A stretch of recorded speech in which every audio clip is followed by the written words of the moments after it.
नमस्कार मित्रों, मैं हूं आपका दोस्त, आपका साथी हेमंत मोहन। उम्मीद है मित्रों कि आप सभी घर पे रहकर लॉकडाउन के नियमों का पालन कर रहे हैं और तेरी मेरी कहानी भी सुन रहे हैं। सुनते रहिए और लाइक, शेयर, सब्सक्राइब भी करते रहिए। आज की कहानी का शीर्षक है नारी बस देह नहीं। कहानी की लेखिका रायपुर छत्तीसगढ़ की रागिनी सिन्हा।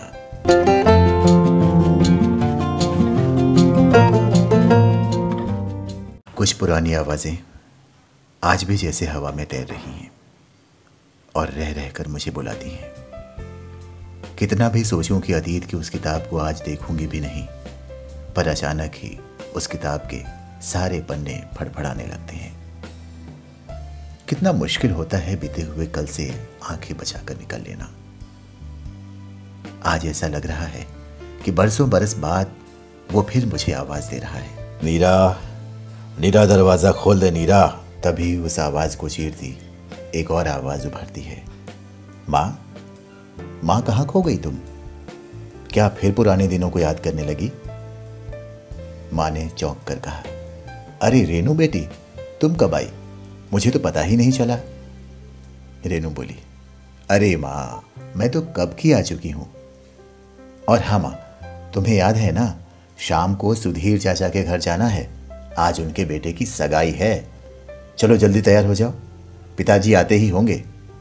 माँ के जवाब न देने पर रेनू फिर पूछती है, बताओ ना माँ, जब से चाचा जी के यहाँ से फोन आया है तब से आप बहुत परेशान हैं। कुछ बात है क्या? हाँ रेनू, कुछ ऐसा ही समझो।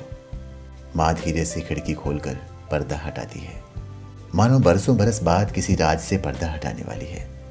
हाँ रेनू, कुछ हादसे हमारा पीछा नहीं छोड़ते। एक ऐसा ही हादसा मेरे साथ भी जुड़ा है, तेरे चाचा को लेकर। रेनू घबरा कर पूछती है, चाचा के साथ? चाचा के साथ तुम्हारी जिंदगी का कौन सा राज जुड़ा है माँ? आज तो तुम्हें बताना ही पड़ेगा।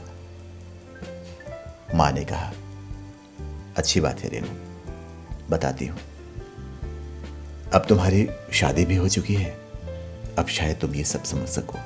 कोई 32 साल पहले की बात है ये। मेरी शादी हो चुकी थी। ससुराल में तुम्हारी दादी, तुम्हारे पापा, तुम्हारे सुधीर चाचा, तुम और मैं थी। तुम्हारा जन्म हुए कुछ ही दिन हुए थे।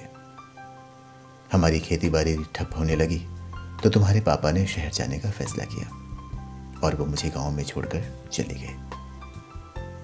और उनके जाते ही मेरी जिंदगी में एक तूफान ने भी दस्तक दी।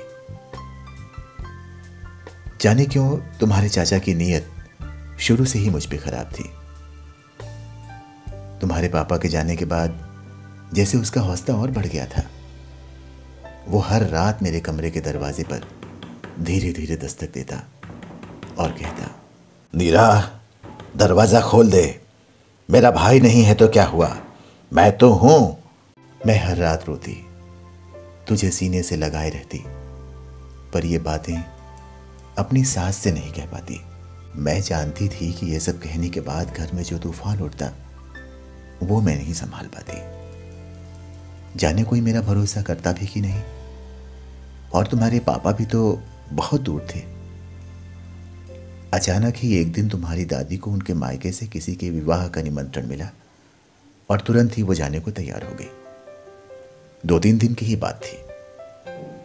वो चली गई सुधीर को हमारी जिम्मेदारी सौंपकर, इस बात से बेखबर कि उनका ये फैसला हमारी जिंदगी को किस तरह बदल देगा। रात होते ही सुधीर फिर आया और दरवाजा पीटने लगा।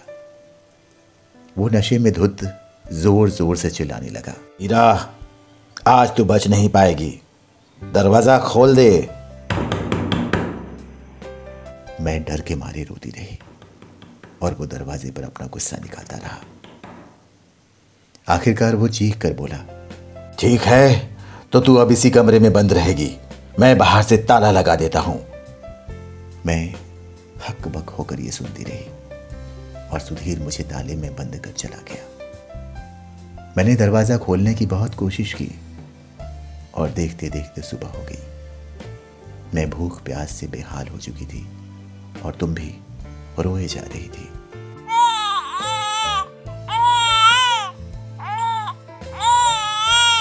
अचानक मेरी नज़र फसल काटने वाले हंसिए पर पड़ी और मैंने दरवाजे को काटना शुरू किया।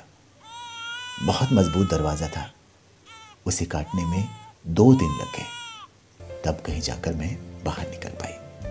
बेटा, मैं उस दिन अगर हिम्मत हार जाती तो शायद जिंदा भी नहीं रह पाती। तुम्हारी दादी जब शादी से वापस आई तो उन्हें अपने बेटे की करतूत पर यकीन नहीं हुआ। उल्टा वो मुझे ही दोष देने लगी और अपने बेटे की सफाई देते हुए कहने लगी कि जवान खून जब जोश मारता है तो सही गलत नहीं देखता। उनकी बातें सुनकर मैं पत्थर हो गई थी। बहुत खरी खोटी सुना देने के बाद मुझे मेरे मायके भेज दिया गया। मैं घर आई और मां पिताजी के गले लगकर फूट फूट कर रोई।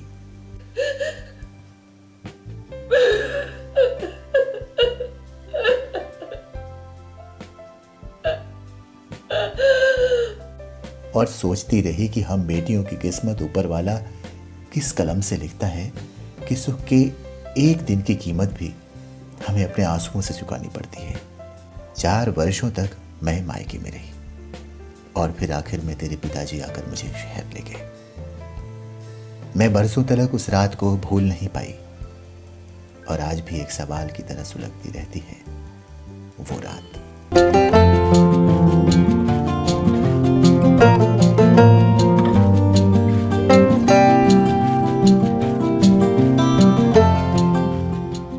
उम्मीद करता हूं दोस्तों कि कहानी आपको अच्छी लगी होगी।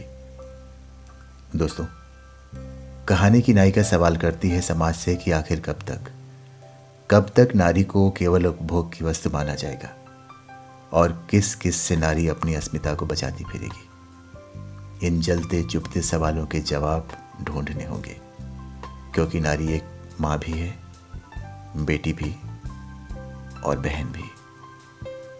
फिर मुलाकात होगी एक और कहानी के साथ। नमस्कार।